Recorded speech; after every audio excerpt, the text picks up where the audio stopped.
Hi everyone. Let us start our class with hydrates. Normally this will be posted in educational broadcasting YouTube also.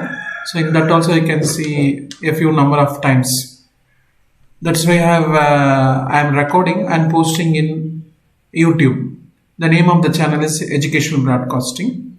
So you can see this, after which in our Moodle also there will be a few questions that you answer as soon as you see. This will be a continuous internal assessments.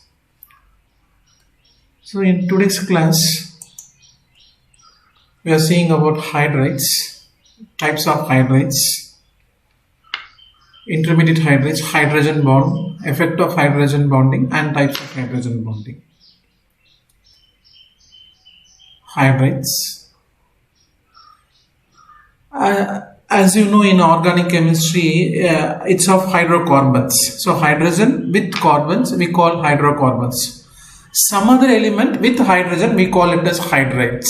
So there will be two elements, out of which one will be hydrogen. Those compounds are called as hydrates.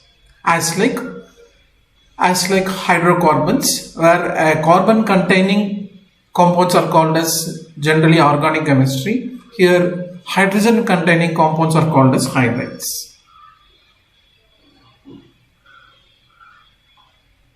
So let us start from the right part.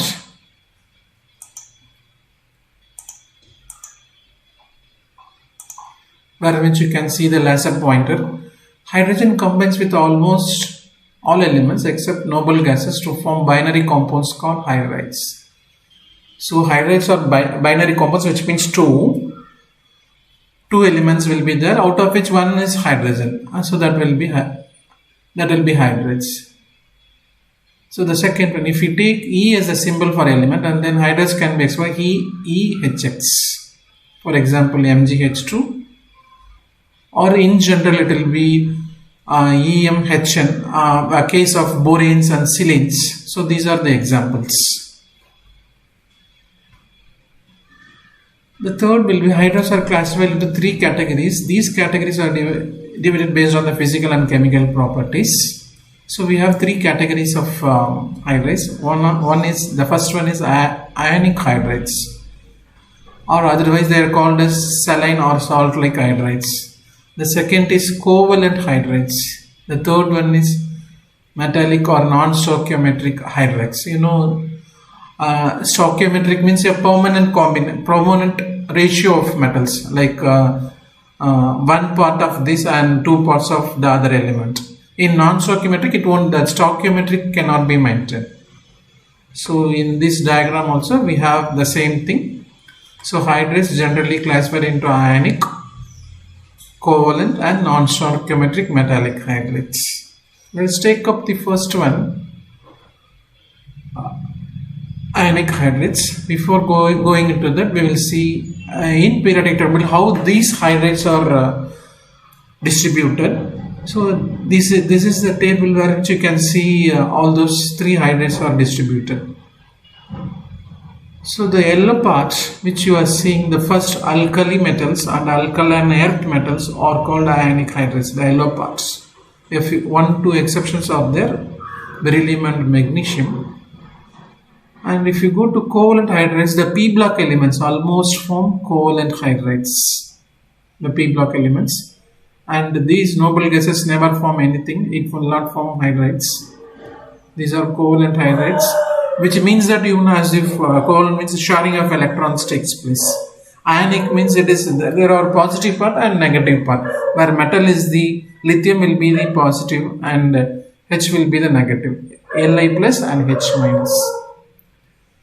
And you can see the intermediate hydrates, copper, zinc, cadmium, mercury forms in where both characters are there, as like metals, non-metals, metalloids. Likewise ionic hydrate, covalent hydrate, intermediate hydrate, these things. And you see the metallic hydrate will be these colors, Scandinavium, titanium, all those things, and also some part of D blocks and full part of F blocks, they form metallic hydrate. and there are few d block elements which won't form hydrides, and that we call it as hydride gap. So these Mn, Fe, if you take these three as Scandinavian, 3, 4, 5, 6, 7, 8, 9. The column 7, the column 8, the column 9 full, it will not form hydride, and that we call it as hydride gap. So now we will move to ionic hydrides. Now you can see the examples. Lithium plus hydrogen, it forms lithium hydride. Beryllium plus hydrogen forms beryllium hydride. Boron plus hydrogen forms boron hydride. It forms many number of times, like BH3, B2H6. The case of silicon also like this, that we call it as silanes. For boron, in case of boron, we call boranes, BH3, B2H6. Likewise, Si2H6, silanes. Okay, these are ionic hydrides. So it will be a salt-like structure, a positive part and a negative part, and hydrogen as a negatively charged, that we call it as hydrides. Hydrogen, they are formed by those metals whose electronegativity are lower than that of hydrogen. See, these are formed by the metals whose electronegativity is lower than that of hydrogen. Ionic hydrides are formed with metals whose electronegativity are lower, as like you can see here, lithium, sodium, potassium. All these yellow color possess electronegativity lesser than hydrogen, and these things we call it as ionic hydrides. And that is what we say, all elements group 1 or group 2 on heating forms ionic hydrides. So let us move to the properties. Let us start from 1 and end up with 10. These are formed from transfer of electrons from metal to hydrogen. So transfer of electrons, as you could see here. So lithium has given 1 electron to hydrogen. Hydrogen takes up that electron, it becomes H minus. With respect to lithium, it is loss of electron, Li plus. So Li plus H minus.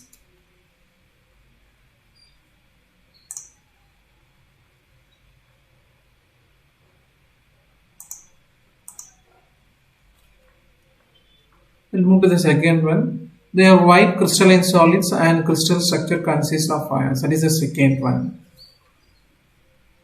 The third one, the density is higher since the hydrogen ions occupy the holes in the lattice of the metal without distortion. So the density is higher. That will be also shown in fourth slide, in fourth point also. Generally, the density of ionic hydrides are higher. So in this fourth point, this you can see, these are the crystal lattice of sodium chloride, otherwise called as rock salt. In between this, that hydride can go inside between this. So that's why we said in the third point where the density is more. In few of the crystal lattices, the hydride can reside in. Hence the density increases. If an hydrogen atom resides in, the density increases at any places. Okay. So the fourth point, the alkali metal hydrides have rock salt structure. The thermostability decreases due to the decrease in lattice energy as the site of cation increases.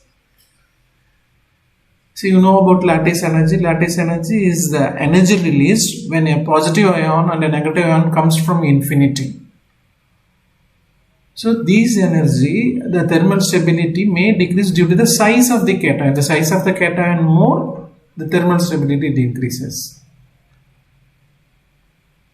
And as usual, we know it's an ionic hydride. They have, since the ionic compounds, they have high melting and boiling points when compared to a covalent compounds. All like methane, ethane, propane are covalent compounds. Like NaCl, all those KCl. They are ionic compounds. They will be having high melting and boiling points because of the charges. The sixth point is that there is a high heat of formation, or otherwise it is the lattice energy, and always stoichiometric like LiH, BH2. So always it forms in a proportion. The seventh point, except lithium, they burn in air due to the decomposition into hydrogen, which is inflammable. So except lithium hydride, all other hydrides, ionic hydrides, they burn in air and decomposed and gives hydrogen. Hydrogen is inflammable, as we all know. So let's move to the point 8. So they react violently with water to form corresponding metal hydroxide. They act as a strong base. Let us see with an example. See, all the ionic hydrides, they react with water, forms metallic hydride. Suppose if you take lithium hydride, it reacts with water, it forms lithium hydroxide plus hydrogen, evolves hydrogen. This lithium hydroxide is the base, acts as a base.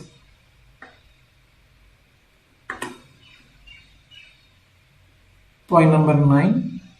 Lithium hydride is unstable at moderate temperature. It is used in synthesis for other metal complexes, lithium aluminum hydride, LiAlH4.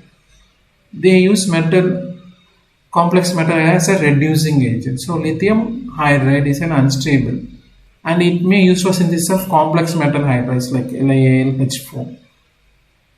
Okay, continuation of this is the 10th point. They are powerful reducing agent, especially at high temperature. Let us see it with another slide.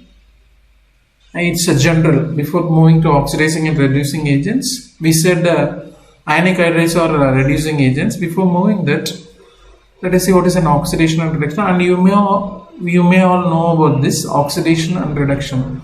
So oxidation is addition of oxygen and reduction is removal of oxygen.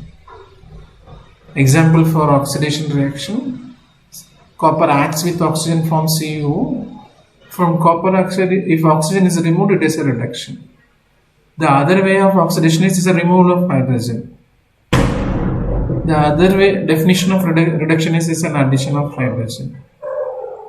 Okay, and subsequent examples of removal of hydrogen is from LiH, hydrogen is removed. For addition of hydrogen to Li, hydrogen is added to form LiH. Okay.